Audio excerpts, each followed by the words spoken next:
This is going to be a little review on regrouping and borrowing when we add and subtract.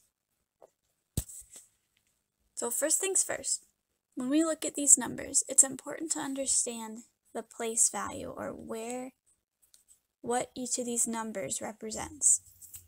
So right here is my ones place, meaning that this 8 represents 8 ones.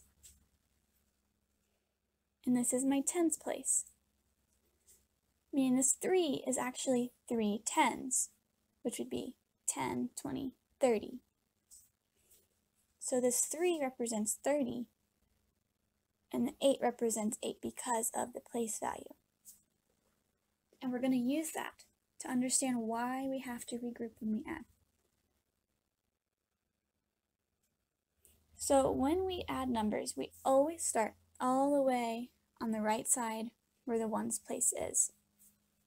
And you always start with your top number.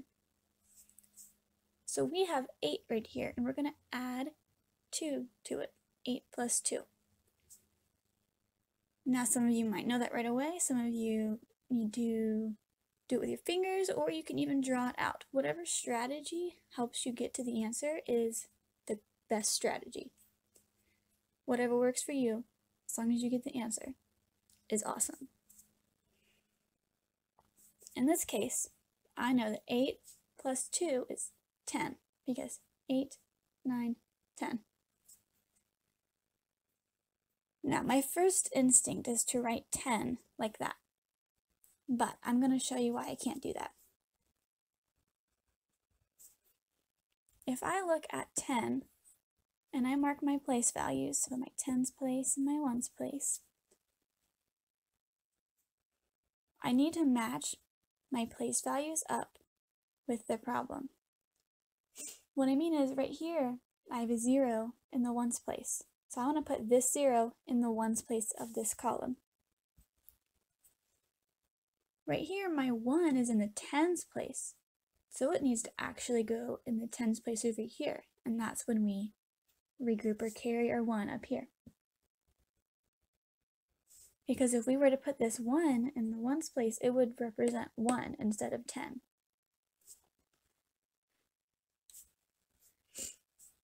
And once we put that over there, once we match our place values up, we can add up the next column. So I have 1 plus 3 plus 2.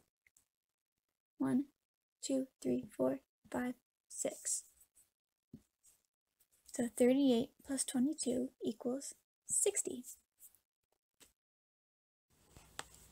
One of the biggest things to remember when doing this is just to know that you can only have one digit in each place value. So I can only have one digit or one number in my ones place. And looking at 27, I do. I only have 1. I can only have one number in my tens place. And looking at 27 again, I only have one number there. So when you add up 7 and 4 and get 12, if I put this like that, that's 2 numbers in the ones place, and I can't do that. So you always put down a number and carry the next one over to the next place, because you can only have one number per place value. 1 plus 2 is 3, plus 3 is 6. Now this works the same way when we have numbers that are greater than 2 digits as well. So if I have a 3-digit number, I want to mark my place value. So I have my ones place, my tens place. That looks like an I, but I promise it's a T that's underlined. And my hundreds place. So this 9 represents 9 ones. This 5 represents 5 tens. So 50, because 10, 20, 30, 40, 50. This 3 represents 3 hundreds. 100, 200, 300. We have 350 and a 9.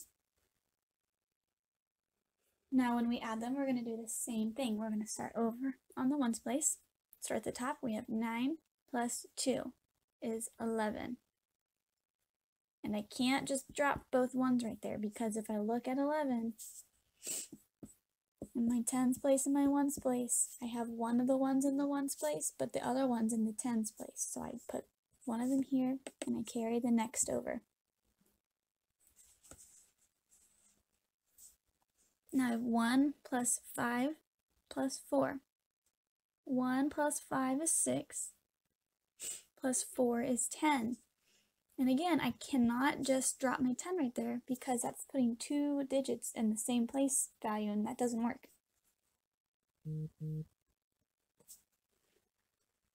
Now I'm going to pretend that's not there for a second and look at this number, which is what it would be if I put the 1 right there.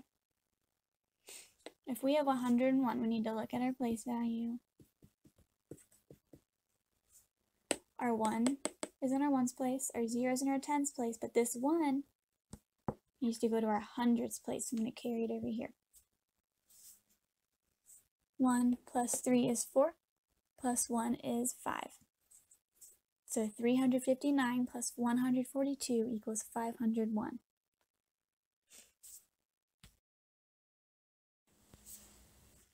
When we subtract, you also always start in the ones place, and you always start on top. The top number is how much you have, and the bottom number is how much you're taking away. So when we did this in class, I'd always say, okay, I have 2. If I have 2, could I give you 7? So if I have 2 things right here, is that enough to give away 7? The answer is no, that's not enough. So what we're going to do to make that possible is you go next door and borrow. Now this is my tens place, so if I'm borrowing 1 from the 3, I'm actually borrowing a 10, because it's in the tens place, so my 3 will turn into a 2.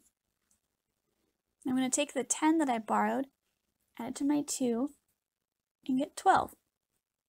So now I have 12 take away 7. Now you can count this down in your head with your fingers, draw it out, whatever you want to do.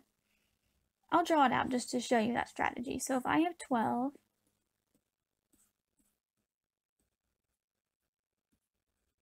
and I take away 7, what's left is 1, 2, 3, 4, 5. Now I go over to the next column. Now this used to be a 3, but remember, we borrowed from it, so it's a 2 now. If I have 2, and I take away 1, I will have 1 left. So 32 minus 17 equals 15. Now something that could be a little tricky is when there's a 0 in the number, but I'm going to show you how to do that. Once again, I'm going to label my place value just so we can remember. We always start in our ones place, and we always start on top. So I have 5. Can I give away 6? No, because 6 is bigger than 5, so I need to go borrow. Now, if I were to go borrow next door, there's nothing there for me to take away, so I can't borrow from here, so I need to go over 1 more. And I'm going to borrow from my hundreds place. I'm going to take one of my hundreds, and I'm going to turn it into a 2. And then over here, my 0 will get a 1 in front of it. So now I have 10 tens right here. Now if I go back over to my ones, has that helped me yet? No, because, I mean, I put a 10 here, but that didn't change this number. I still can't take 6 away from 5. So I'm going to borrow from this 10 and take one of the 10s away. I'll turn that into a 9. And then this will be a 15. So if I have 15, I can definitely take away 6. And that will give me 9. Because if I were to draw it out, 1, 2, 3, 4, 5, 6, 7, 8, 9, 10, 11, 12, 13, 14, 15. Take away 6. I have 1, 2, 3, 4, 5, 6, 7, 8, 9 left. Now I go to the next place value. This is now a 9. I have 9, I can take away 2, and that will give me 7. 9, 8, 7. Then over to my hundreds place, I have 2, take away 1 is 1. So 305 minus 126 is 179. What's important to remember is when you're borrowing, like when there's a 0 here, you just have to work your way over to a number where you can borrow, but then you have to work your way back to change the number that you originally needed to change. So if I have 6, I cannot take away 7 because 7 is bigger than 6. So I'm going to go over. I can't borrow from the 0 yet, but I can borrow from this 2, turn that to a 1, which will make this a 10. Because I took one of the hundreds away, which will give us 10 tens. And I still need to work my way back to my 6 because my 6 isn't ready to be used yet. So I'm going to go over and borrow again.